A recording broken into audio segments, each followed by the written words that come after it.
Ora enek kok ning kono-kono wis ning kene kok ya. Ngono lho. Ya matur nuwun nek kowe ngunekke aku maling ya. Ora apa-apa, ning maling kuwi aja dipangan mentah. Ora maksud ning Kuwi kene. dumadine menungso no. Lho, padadine. Iya, saka menungso saka rasa spontan mikir Pak Jumbo. Aku iso. Maling. Heeh. Iki terdiri dari dua suku kata. Amarga dumadine menungso. Manembau marang kang nyipta jagat miturut piandele dhewe-dhewe. Heeh. Ma. Ling ilinga wong urip ki ana sing gawe urip, mula ilinga karo sing gawe urip sujud syukur kanthi ndedhepe. Kuwi maling. Maling. Aja dipangan mentah. Kandhane Wah, nek monggo maling ki kuwi nek cara basa Indonesia dikatakan pencuri. Nek pencuri artine. pencuri. Golek mbok 100 e angel. Kuwi spontanitas. Pen. Pen kuwi ya. Apa? Pen kuwi.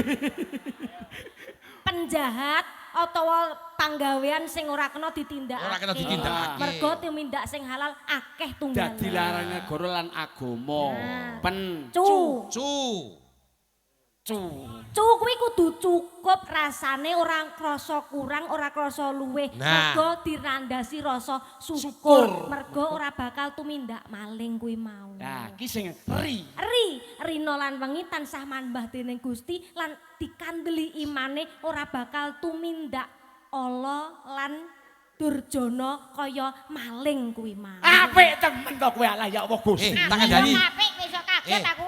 Kok iso. Kang Gita. Hubunganku glindeng piye? Iki lho nek cangkem ki nek cangkem seniman, ming maling karo pencuri kok dadi wulangan. Lah ya iki jenenge Lah iya. ngene yo Mas, aja sembarangke aja wani gelar ning wani gulung. Heeh. Aja dipangan mentah. Betul. Apa ming kudu sarule lucu. Lah ya ta Dik. Lah Contohnya plontang kuwi ana artine. Plontang ki apa? Plon kuwi cuthik.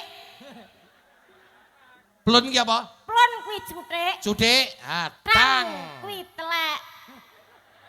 Dadi Ora apa-apa aku nak cuthik telek waton teleke kowe.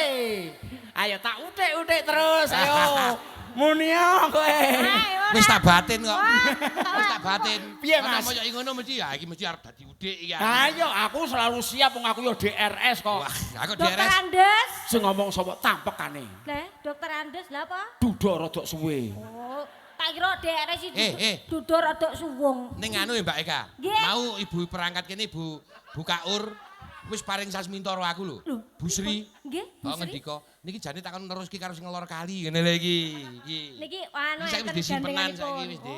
Wis dilongkas. Ora kenek kaya ngono lho dene kene Dilongkas. krayu aku, joe kowe wis duwe gandengan. Wong aku jane nang munding kene iki aku wis isin.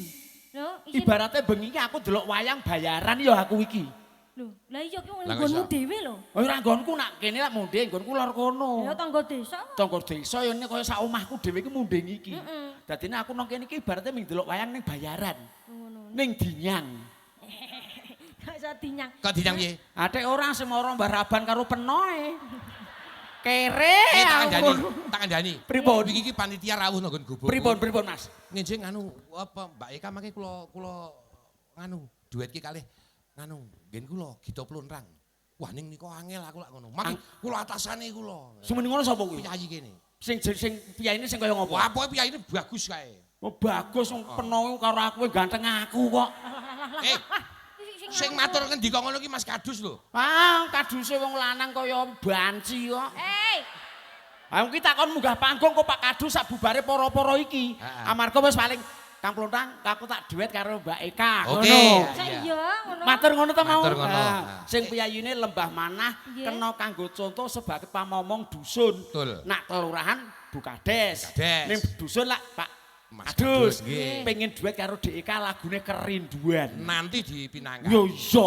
Tur mau ya nganu lho, Dalam- panitia yo nyuwun lagu dipastake karo Mbak Raras mau yo ugi mbang. Nggih sami niki nggih wonten. Nggih, ning sadurunge Lah niki priyogong-priyogong Para-para. sing padha nganu diparingi wektu supaya kepareng miyos pepanggungan atur pangandikan. ingkang miji panjenengane mawon Mas Oh, Angge. ngaten. Nggih Nggih. ampun kula ya to Dik. Dadine sutradara satu bengi iki ana ngastane Pak Dalang. Nggih. Lah ngoten. Matur sembah nuwun. Kowe nyeluk aku kok Dik barang. Aku nyeluk kowe terus apa? Aa. Ya ora Kok aa. Aa. Nggih nyuwun pangapunten ingkang